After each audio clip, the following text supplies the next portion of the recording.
This is Sober Now, streaming today on several different platforms. But if you haven't been over there yet, would love for you to take just a moment, head over on Facebook to Sober Now's Facebook page. Would really love it if you could give it a quick like. It'll get you notifications for future live streams and other content that we're putting up.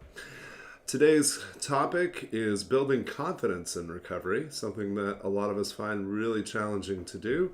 And as always, welcome your questions and comments. Feel free to just write in on any of the chat panes. Let me know what you're struggling with today, whether it's on topic or not. Would love to hear from you and love to be a resource for you. Let's just jump right into it. When I think about building confidence, I think about the difference between healthy pride and unhealthy pride.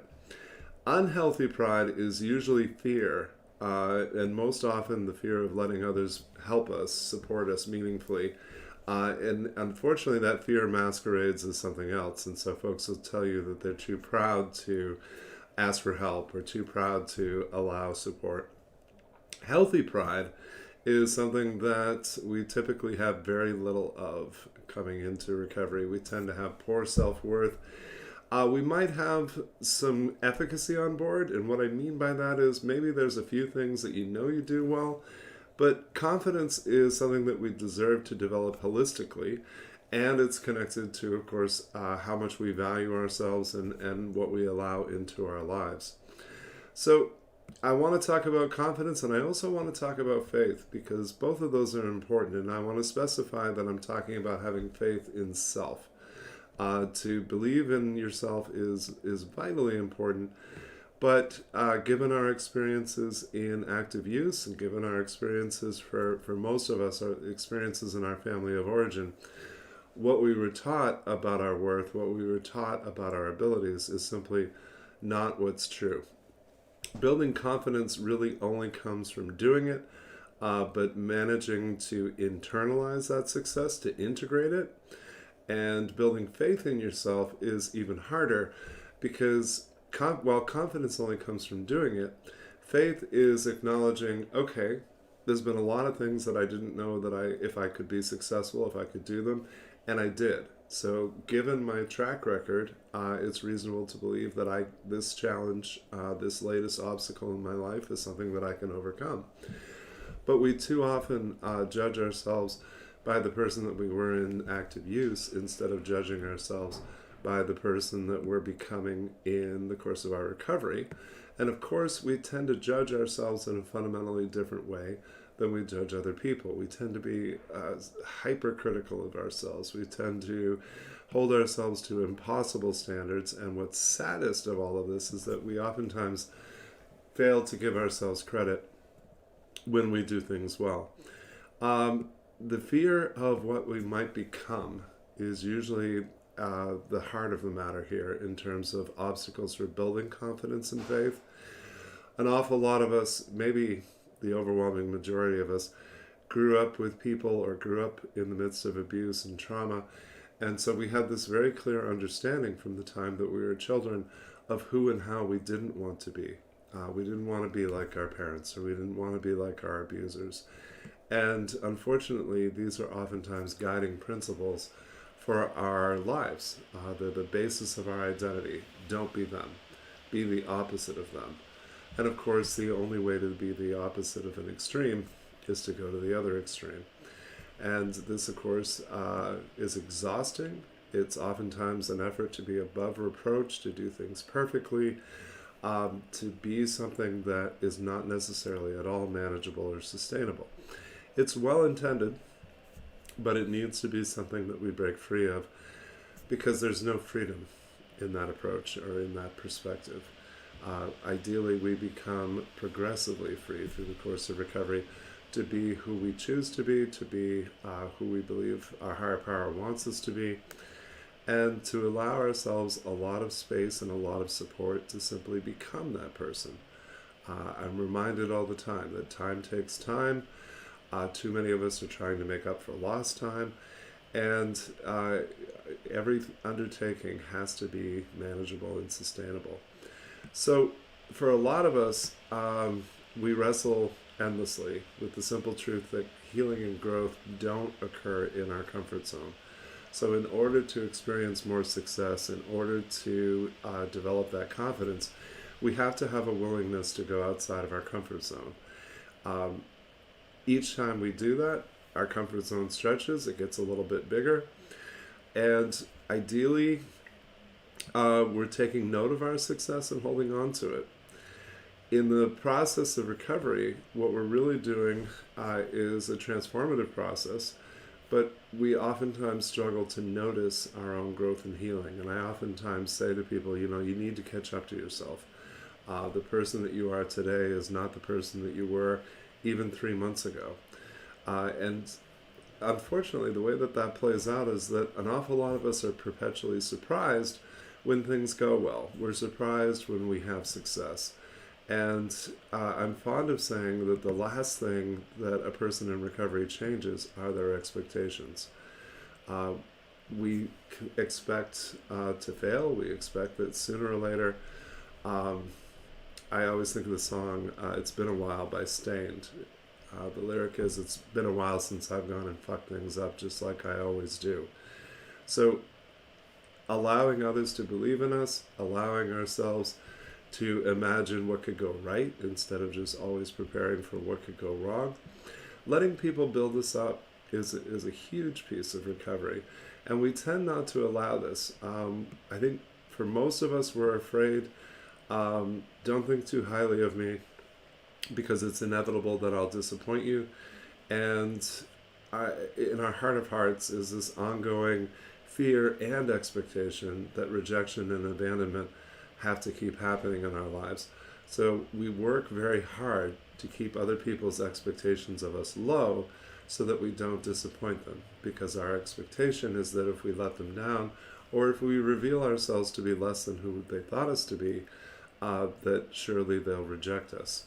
And the idea that someone can accept us exactly as we are, and the idea that their view of us might be more favorable than our view, we just assume that they're misguided, they're wrong, and we have to be open to the possibility that it is we who are wrong.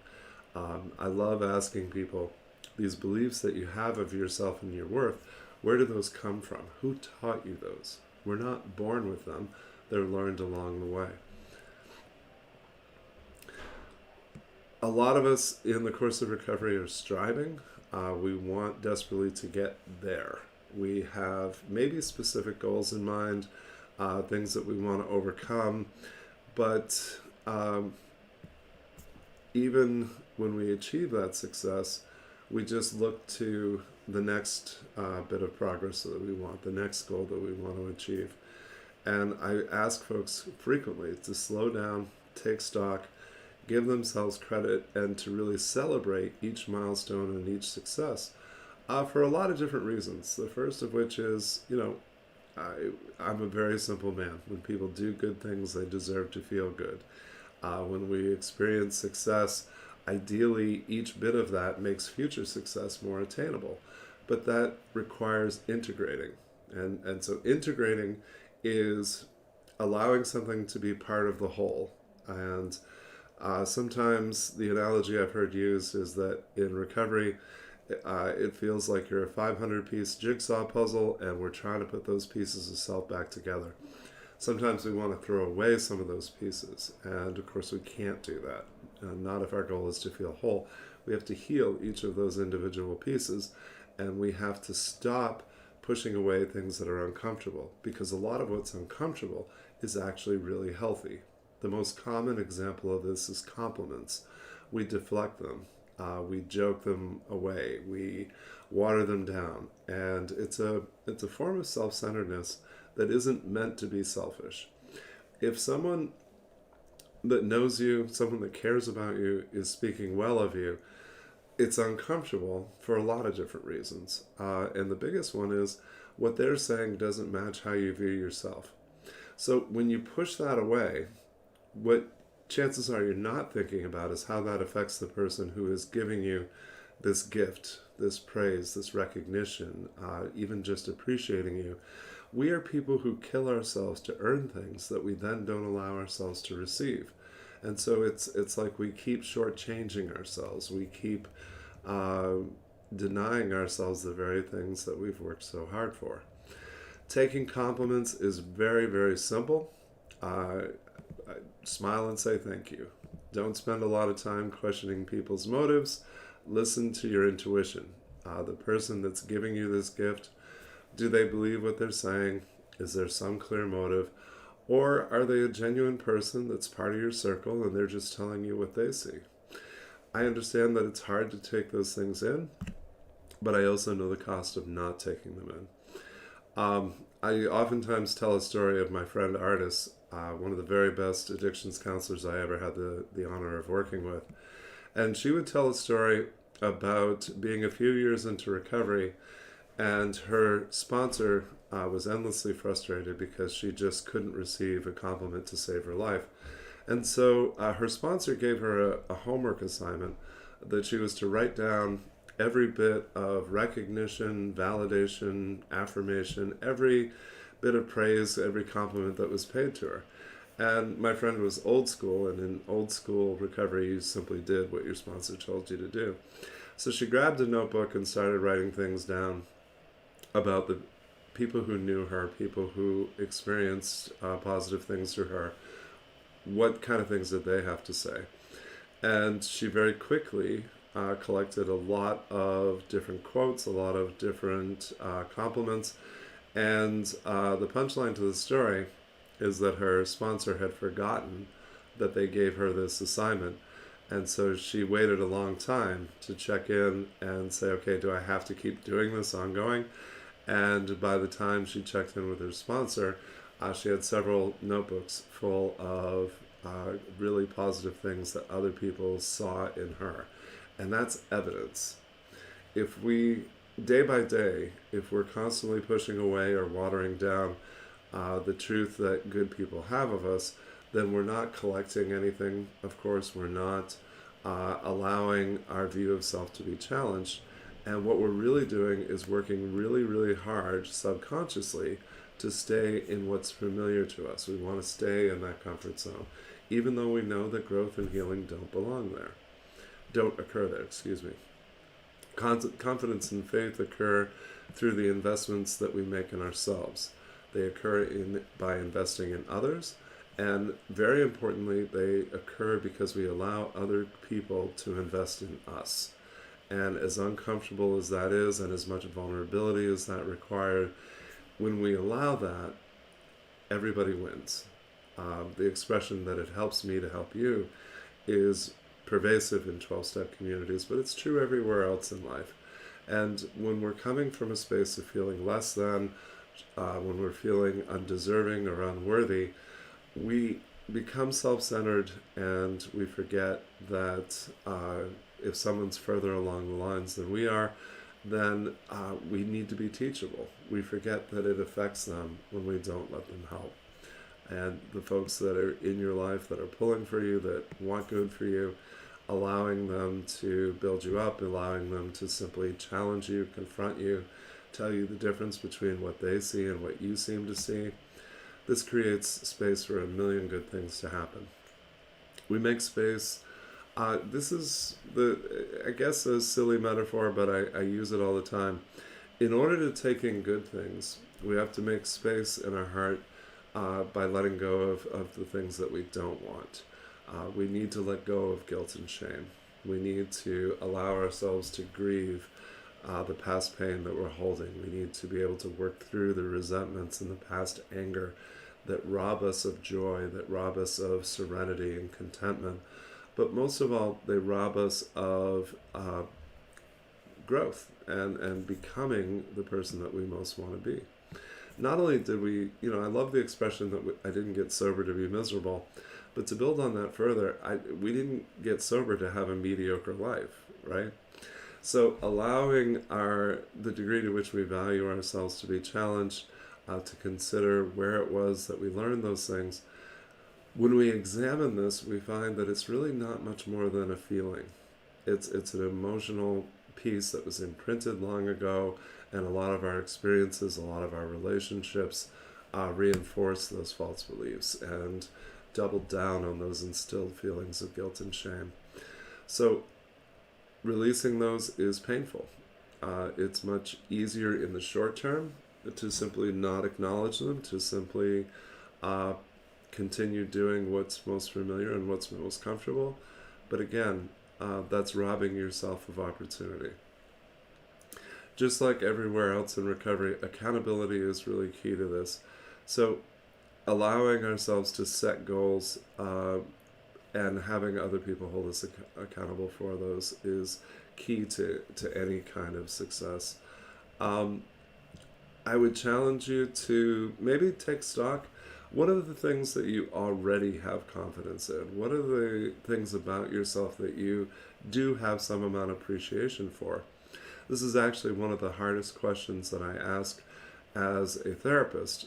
Is I'll ask people, what their strengths are, and they will hesitate and they'll agonize and they'll feel very uncomfortable speaking well of themselves. They feel like that's arrogant or narcissistic, and it's not. It's simply having an appreciation for the things that are good about you, the things that you do well. What most often happens when I ask this question is that people in active addiction or early recovery, it's one of the biggest pieces of mythology that people in addiction are lazy or that they are not hardworking. In my experience, working with people in active addiction, they are still tend to be very, very hard workers. It oftentimes is the only thing about themselves that they feel good about. And that's also true in early recovery. I've worked with a lot of old school guys who would say to me, there's two things I'm good at, working and drinking. And that's what they're comfortable acknowledging. On the other hand, on the other end of this, when people are able to tell me positive things about themselves that aren't work, what they're most often describing is who they are to other people, how they treat them. So they can acknowledge things like that they're kind or patient or compassionate. But then there's always this contrast between how they treat other people and how they treat themselves. And so it's a little silly, but I've taken to calling it using the golden rule in reverse. Can you treat yourself the way that you treat other people? And what that makes possible in your life is pretty huge. I'm going to pause just for a moment and check some of the feeds. Again, always welcome your questions, your comments. What's going on in your life? What kind of support are you looking for? And always absolutely want to connect and be of service if I can. Jim at sobernow.com is the easiest way to get in touch with me. Questions or resources that you need for your recovery are things I love talking about, but also topics that you'd like to see covered in future live streams are very much welcome. I want to acknowledge just a few more pieces about how we build this confidence and how we build this faith. I've always been amazed at, and I stole this from my friends in AA many years ago, the adage of just believe that I believe. So many of us are struggling chronically with self-doubt. We're afraid to have hope. We're in uncharted waters quite often when we're making major changes in our life. And so the whole idea behind just believe that I believe is allowing others to express their faith in you. And even if you don't agree with them, hold on to the fact that other people see good in you. Other people believe that you can make change, that you can break out of long-standing patterns. It's been amazing to me over the years how many people I've known and served that I simply said to them, please just believe that I believe you can get sober, you can stay sober, you can make 30 days, you can make whatever the next benchmark is. And that's powerful, it's beautiful, and it's inherently spiritual. It's a matter of allowing that connection and honoring somebody else's truth. The opportunities are potentially endless. I think progressively, as we build faith and confidence, we become more fair with ourselves, we become more respectful of ourselves, and we see a couple of things. We see the promises of 12-step programs coming true in our lives if we stay the course, and we see, as my friends in NA say, that new possibilities arise. So if you allow yourself to be a work in progress and to gradually become, then what's possible in your life becomes greater and greater and greater. And that's true in every part of life. Of course, it starts with self in terms of the very basics, and the importance of the basics can't be overstated. Just being clean and sober, just showing up today, just managing my responsibilities today is a lot. And then a little bit at a time, whether it's through step work, through counseling, through other healthy undertakings, the goal is transformation, right? I want to become someone greater than I was. And in order to do that, I'm going to need to overcome the fears of what I might become. I'm going to need a lot of active support, reassurance, and encouragement. And as I always say, I'm going to need a ton of accountability to make sure that I'm facing my fears, to make sure that I'm not engaging in addictive thinking, because even when we're clean and sober, addictive thinking manifests in thousands of other ways. So when the goal or the thing that I'm seeking to achieve scares me, my addictive brain can produce 10,000 reasons why I shouldn't possibly pursue this goal and why it's selfish or something that I don't deserve. But those ideas are part of my inner critic. They're part of what my friends in AA call the old tapes. They're internalized bad ideas. It's actually, and it's fun for me. I always quote Facebook memes despite all my training and education. That's what speaks to me the most. So the meme I'm thinking about right now is how you speak to your child becomes their inner voice. And it's so extraordinary to me that children are building a sense of self, they're building self-esteem, they're internalizing those ideas, even though developmentally they have no understanding of what self-esteem is. They nonetheless have it. And my personal belief is that recovery is almost as much about unlearning as it is about learning.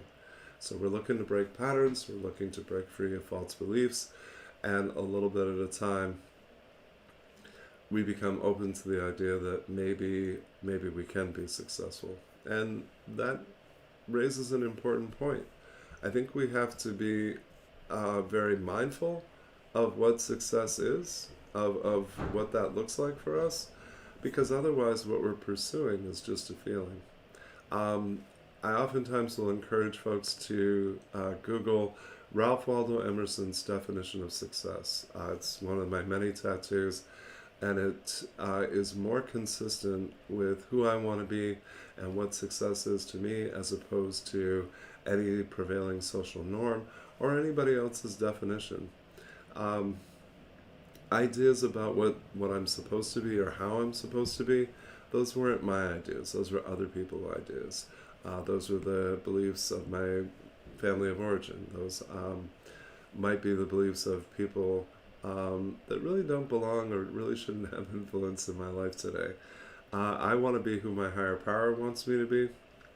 That required a lot of surrender and a lot of letting go of what I thought I wanted, and that has honestly become easier and easier because as I continue to let go of my plans and my ideas, I consistently find that what my higher power wants from me is far greater than anything that I might have planned or even thought that I wanted.